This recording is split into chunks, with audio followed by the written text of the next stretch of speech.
All right, next we have TV 90-90, same thing as the external rotation, but what we're gonna do is we're gonna focus on the internally rotated leg. Same position and same setup. I wanna have my knee off the side, knee off the front, 90 degrees in all. And what I wanna do here is I'm trying to get the belt buckle to open up towards this side leg, okay? Now, sternum and belt buckle need to stay in alignment. So when I rotate here, I'm gonna use my hand to help push myself. Belt buckle moves, rotates, rotates, rotates, rotates. Wherever that belt buckle stops, for me, that's my end range. Sternum stays in that line. I don't wanna keep rotating through the spine, okay? I don't wanna have torsion in the spine. So we find where that belt buckle rotates, we stop, okay. We make sure that knee is still in line, all right? Internally rotating through here, and now I'm sitting up tall using both hands.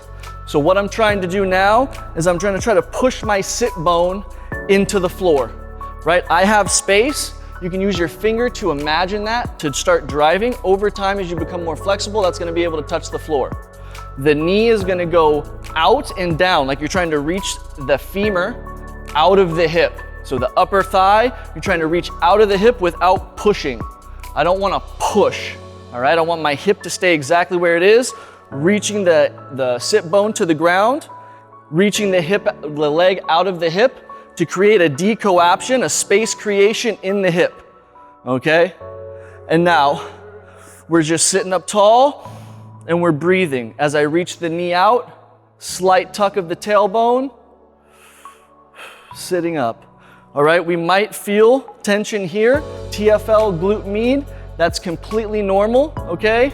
A lot of us don't have this much abduction and internal rotation, so a lot of the times you might feel cramping. That's where the breathing comes into play, okay? I want you to work with your breath, especially if you get into a cramp. Don't just fall out of it. Work with your breath and try to get that cramp to go away with your breath. Also, if this is hard for you to sit up, right? Over time, you can turn it into an active where you'll reach.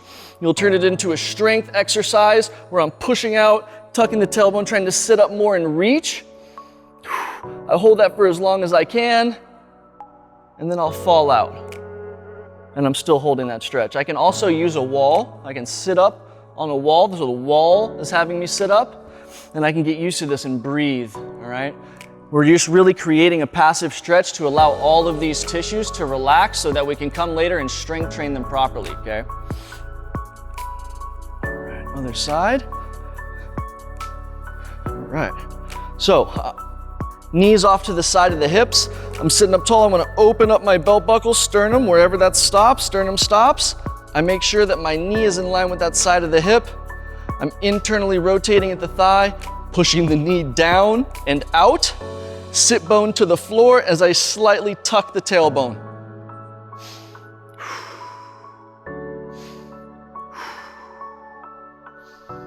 Big breaths, and over time too, you might start like this because it might be very tight to sit up tall, right? Over time as you breathe, you can slowly creep yourself up and sit up more, okay? But constantly pushing the knee away from the hip with the hip staying stable, staying at home, stationary. Sit bone into the ground, slight tuck.